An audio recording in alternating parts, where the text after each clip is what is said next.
Akana Sutrisna.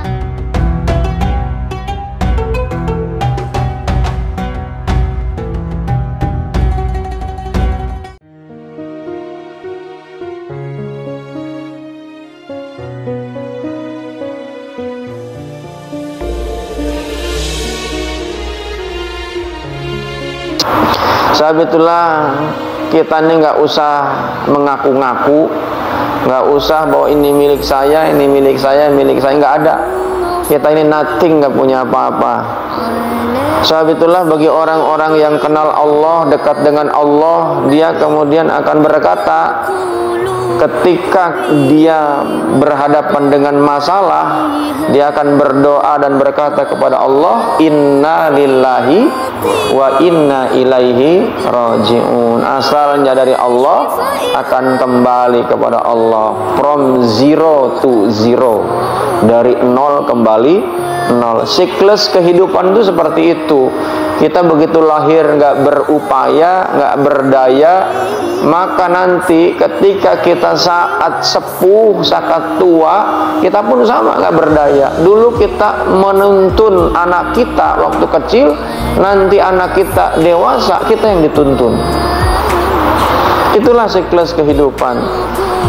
Karenanya jamaah yang dimuliakan Allah Subhanahu wa taala, agar kesadaran itu muncul pada setiap diri kita, maka Allah turunkan syariat. Salah satunya adalah syariat yang diturunkan di bulan Ramadan, namanya Siyam. Siyam ini agar kita memunculkan awareness kepada setiap diri. Untuk apa awarenessnya? Agar kita nih sadar bahwa sesungguhnya kita ini manusia yang punya keterbatasan. Sebab itulah jemaah yang dimuliakan Allah Subhanahu wa taala, tema pada pagi hari ini saya mengangkat tentang spiritual Ramadan. Jemaah yang dimuliakan Allah Subhanahu wa taala, dalam ibadah ya, adalah ibadah. Kita ini tentu jemaah yang dimuliakan Allah Subhanahu wa taala menghendaki dari setiap ibadah yang kita lakukan ini memiliki dampak pada setiap apa yang kita lakukan. Maka kalau saya tanya, apa bedanya hari ini dengan hari kemarin? Apa bedanya? Tolong jawab. Hari ini hari apa? Ini hari apa ini? Hari Sabtu. Dari mana Bapak Ibu tahu ini hari Sabtu? Dari mana? Dari katanya, dari lihat di almanak, tanggalan, apa, kalender, ya. Atau ada yang ngasih tahu. Coba kalau kita tinggal di hutan dalam kesendirian, nggak ada yang ngasih tahu, Pak, hari ini tahu nggak hari apa? Tahu nggak? Nggak tahu. Kira-kira kalau nggak tahu sama nggak harinya? Sama, Pak. Bulan ini tahu nggak ini bulan apa?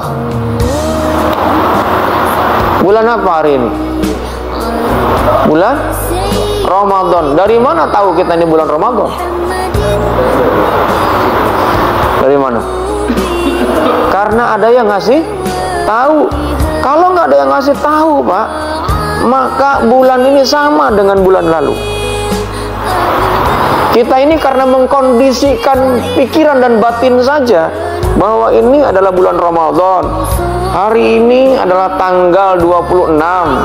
Nanti besok tanggal 27. Itu adalah pengkondisian. Coba kalau kita ini nggak ada yang ngasih tahu, Pak, nggak akan tahu kita nih hari ini hari apa.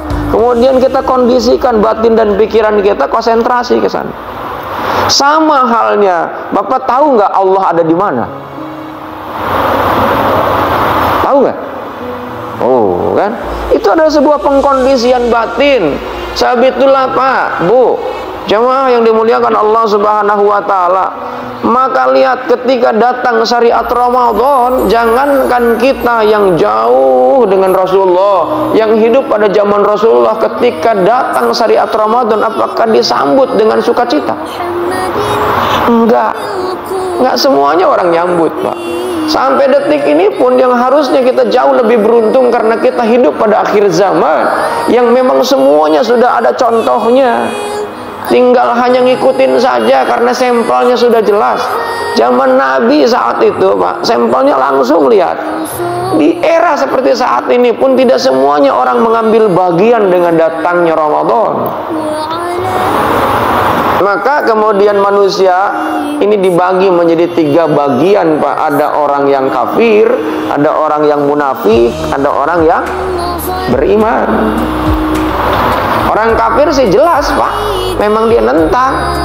Begitu disuruh puasa, ngapain puasa, capek-capekin aja. Orang biasa pagi nyarapan bubur, disuruh puasa. Saya kan kerja, capek. Udah begitu, sudah puasa pakai itikaf lagi melek-melek gitu. Sholat, berdiri lama-lama, baca 1 juz, 2 juz, capek-capekin aja. Kata orang-orang kafir, itu nggak ada kerjaan, Pak. Kan menghasilkan juga enggak. Terus ada yang ngasih tahu, ini pahalanya besar. Emang pahala bisa dibelanjain? Emang pahala membuat bisa saya jadi kaya? Itu dimensinya dimensi logika semua, Pak. Sebab itulah jemaah yang dimuliakan Allah Subhanahu wa taala. Maka kemudian ada juga orang yang munafik, Pak, pura-pura. Dia nanya, apa untungnya puasa? Nah, dibilang kalau menguntungkan baru dia kerjain, kalau enggak. Ada nggak di antara orang-orang Islam yang ngerjain pekerjaannya kalau ada untungnya baru dia kerjain? Ada nggak? Banyak, Pak. Salah satu contoh, Pak, sholat sunnah yang paling sangat populer banyak orang kerjain sholat apa? Sholat sunnah apa yang paling banyak kerjain? Sholat duha. Kenapa duha? Pikirannya adalah uang, Pak, materi. Kenapa? Karena doanya sangat jelas. Allahumma in kana rizki fis sama fa'anzilhu, wa in kana fil ardi fa'akhrizhu, wa in kana ba'idan faqribhu, wa in kana ma'saran fayasirhu. Itu ada orang sholat duha, Pak. Itu sholatnya dari setiap penjuru angin dia muter, Pak. Dia bilang saya nggak bisa jualan, nggak bisa bisnis kalau belum sholat duha. Dan ada orang yang nggak bisa lepas dengan sholat duha. Kenapa? Karena pikirannya adalah tentang karir, tentang rizki, gitu. Rizkinya itu pikirannya adalah materi.